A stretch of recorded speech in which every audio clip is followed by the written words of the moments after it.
Welcome to IdeaGen TV, presented globally by Microsoft. Today, we are ecstatic to have with us Rear Admiral Paul Reed. Paul, welcome. Thank you, George. It's good to be here. It's always good to talk to you.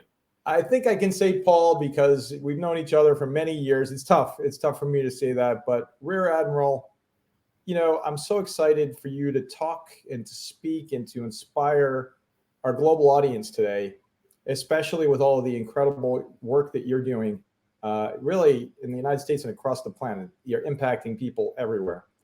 And so can we start by asking you, what can you tell our audience globally about your role as the director of the Office of Disease Prevention?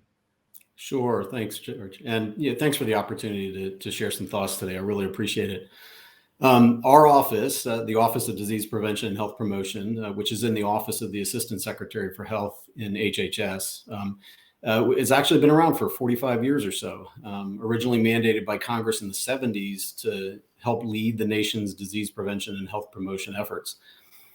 Essentially, we formulate national goals and strategies to achieve such goals regarding health of the nation. We have a number of very prominent programs to affect health promotion for individuals and communities. For example, the Dietary Guidelines for Americans, which set recommendations based on available science for nutrition and dietary patterns. We house the Physical Activity Guidelines, which define recommended levels of physical activity across the lifespan based on current science. Our Cornerstone Initiative, which is well-renowned, Healthy People, which is now in its 5th decade. Healthy People is grounded on the principle that establishing measurable objectives and providing benchmarks that can be tracked and monitored for progress over time can motivate, guide, and help focus action for improved health. Healthy People is used by not only the federal government, but also state and local governments, non-governmental organizations, academia and researchers, and even businesses. Really anyone or any organization looking to improve the health of the populations that they serve. And most recently, in the midst of the pandemic, we've had also been responsible for championing a whole of government initiative to develop a federal plan for equitable long-term recovery and resilience. Our office routinely advocates for an inclusive whole of society approach to improving the vital conditions for well-being as essential to better health and to improved resilience. And I guess you could say that our ultimate goal is enhancing resilience through better health.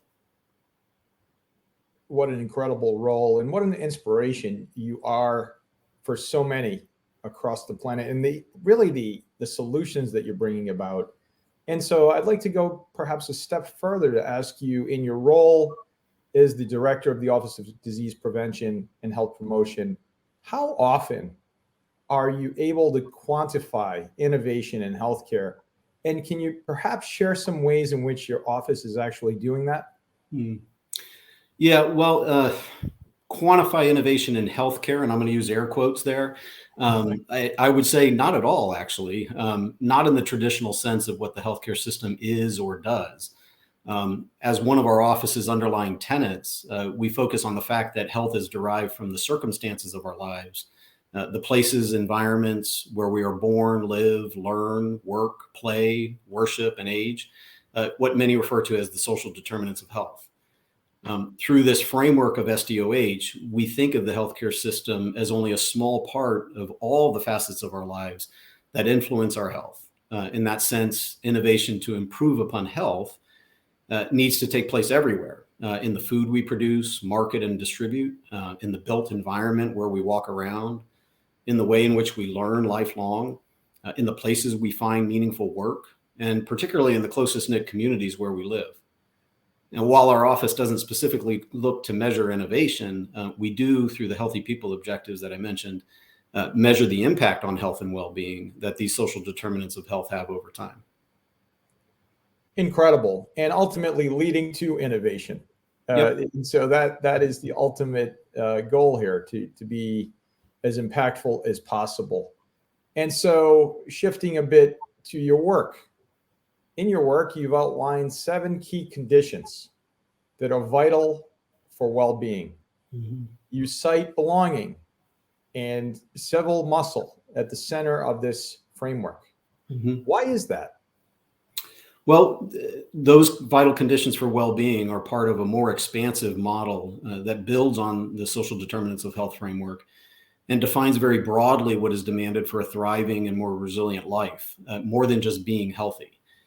We know that key to improving all the vital conditions, including lifelong learning, meaningful work and health, wealth, humane housing, basic needs, a thriving natural world, and reliable transportation, it is a sense of social connectedness, or what the vital conditions framework refers to as belonging and civic muscle. This is because having agency in your local community, being not simply civic minded, but also empowered to address community level issues, is critical to building community capacity, which is ultimately what drives improvement across all the vital conditions, like housing, like the environment, and like education. Incredible. Incredible. And these 7 key conditions, vital for well-being, you have found to be the key to all of this framework. And that to me is incredibly inspiring. And now shifting to your blog for the Office of Disease Prevention. So in your blog, you talk a lot about building resiliency as a key to health and well-being, both on an individual, but also on a community level. Mm-hmm. How do we achieve a balance, Admiral Reed, between individual and community resiliency? And why is it so incredibly important? Well, so I think of degrees of resilience as reflecting an individual's or a community's level of health and well-being across the board. All of those facets of thriving, which we frankly don't yet fully understand or are yet able to accurately measure. For instance, and regrettably, through the pandemic, we have seen how inequities in the level of resilience across this nation in individuals and communities has led to enormous disparities in terms of severity of disease and death due to COVID-19. We know that greater resilience before the pandemic, in part defined by the baseline health of individuals, meant better health outcomes through the pandemic. So in this way, the concept of resilience is somewhat circular. The healthier you are, the more resilient you are. The more resilient you are, the less likely you are to suffer negative health outcomes in the midst of some threat. This is really true no matter what the disruption, whether it's a new emerging infectious disease like COVID-19, more acute hazards like hurricanes, or climate change related stressors like severe heat. The same about resilience can be said for increasing levels of community too. Our nation as a whole has suffered disproportionately from the pandemic as compared to other countries. In many respects, that can be attributed to the relatively poor level of resilience in the nation in 2019. Resilience in this sense at the level of community of the nation could be defined by population level health statistics such as rates of obesity or high blood pressure, or in social terms such as inequities in access to transportation or broadband, all of which we are coming to understand have directly increased vulnerability to worse disease from COVID-19. And to your question about the balance between individual and community resilience, I think they are dependent on each other, frankly. In the blog you mentioned, I think I share that building resilience happens within each of us individually, but also happens in community with others. Resilient people make up resilient communities, and resilient communities help enhance the resilience of individuals through the improved vital conditions for well-being. That is, the social and environmental context within which individuals are able to thrive. I think it's important to appreciate that there's this tension in how much inward attention individuals must pay to their own resilience and their responsibility to the community around them, right up to the nation and the globe, arguably. The more civility on the part of individuals that is paid to society's needs, and the more society, including government and civil society, pays to ensuring equity, the greater level of resilience we can all realize. You know, these perspectives are incredibly profound. And so taking this just a step further, where do you believe the Office of Disease Prevention and Health Promotion fits into all of this? Mm-hmm. And what is to come in terms of building this equitable resilience? Yeah. As I mentioned earlier, I've had the great opportunity over the past almost year and a half now to provide executive advocacy for the development of a whole of government federal plan for equitable long-term recovery and resilience. And we are now moving toward implementing that plan across the government. ODPHP also routinely advocates for a more upstream perspective on what makes us healthy, what improves our sense of well-being, and what makes us more resilient. We will continue to expand the dialogue around how our health and well-being is defined by the circumstances of our lives, the environments within which we live, and our everyday social context. Our health and well-being is not derived from what we have traditionally called the healthcare system, despite what many would want you to believe. We hope that the current heightened awareness of the importance of our health, individually and collectively as a nation and around the world, that we can take advantage of this moment and change our perspective and look deeply at the conditions of our lives, that we can see more clearly and honestly the inequities that exist in those life circumstances and make a concerted effort, frankly, in government and across society to resolve the inequities. Incredible. Incredible. And so what do you see as the greatest, let's call it innovation, organizations can make right now to be more health inclusive? I think it starts with mindfulness. To some degree, we are all today more mindful of the fragility and importance of our health. We are also all somewhat more understanding now of how the circumstances of our lives influence our health and well-being. I think we need to innovate around resetting the social condition. We need to innovate on resolving inequity. That means, in a very concerted way, as I mentioned, redirecting our investments into our surroundings, which are framed in the vital conditions for well-being.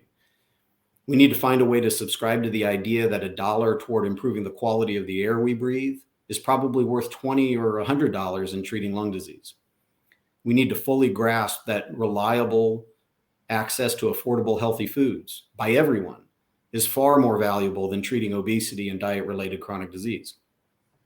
We all, government at all levels, industry, educational systems, the healthcare system, public health, community-based organizations, faith-based organizations, all of us need to recognize we have a role to play in improving the health and well-being of those we touch. We can do that by first being aware of how our hand in improving the vital conditions for well-being plays out every day. And my expectation is that innovation is going to flow from that awareness.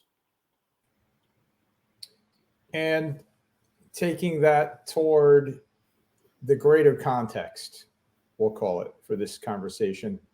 In our nation's history, do you believe there has ever been a time more focused on national health than now? I think you alluded to that. Mm. And are you optimistic about the implications health consciousness has on our nation's future? Yeah, I am optimistic. As hard as that is to imagine, with all that is going on in our country and around the world, despite the unnecessary loss of life and discord we face, I do believe that our raised consciousness to the imperative of health, well-being, and resilience, even if not understood equally by everyone, that raised consciousness will influence meaningful change. It's likely, however, that we have a relatively small window of opportunity here, but it is one that hasn't occurred in any of our lifetimes until now. If we can amplify these messages on how improving our individual and collective resilience benefits us all, now and in the long run, the kind of changes that need to be made aren't that daunting. Well, you've inspired me, that's for sure. And I believe all of the folks watching globally on IdeaGen TV will also be incredibly inspired by this insightful conversation. And lastly, Admiral Reed, what do you see? I'm going to make this a two-part question. One, about an obstacle. So what do you see as the biggest obstacle in world health innovation? And how can we start to overcome that? And then can we end on what do you see as the biggest opportunity? Where is the opportunity? I think I heard it, but perhaps we can end on that as well. Okay. Well, the one biggest obstacle, that is almost an impossible question, George, because the obstacles are many and they are big. I think, however, and I've thought this actually for a long time, and it's particularly true in the United States, but arguably this is more and more true around the world. We've had a fixation with advancing treatment of disease, paying attention to and preparing for the next threat, investing in ill health, if you will. If we can establish the value proposition, and I don't mean simply the financial benefits, although those are arguably enormous, but rather the value proposition in every way for being healthy, mentally and socially well, thriving in every way, and more resilient, we can find the will to make the difficult changes that need to occur. That is a lot of inertia to overcome, admittedly. We have had here in the US a system of healthcare that is disease focused for a very long time. If we can leverage this new energized narrative around the social determinants of health, health equity, the vital conditions for well-being, and what it means to be resilient, and what the value proposition of being resilient is for all of us, individually and collectively, we will start to overcome that historical hurdle. Rear Admiral Paul Reed, thank you so very much for the inspiration today. Thank you for really reaching in and talking about everything that you're doing in the Office of Disease Prevention and Health Promotion. And thank you for leading the way.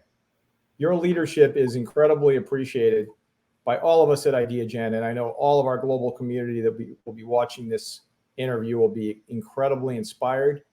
And we'll see that optimism that you've conveyed today. We can't thank you enough for your time and your leadership. Oh, it's my pleasure. Thank you again, George. Thanks. Thank you.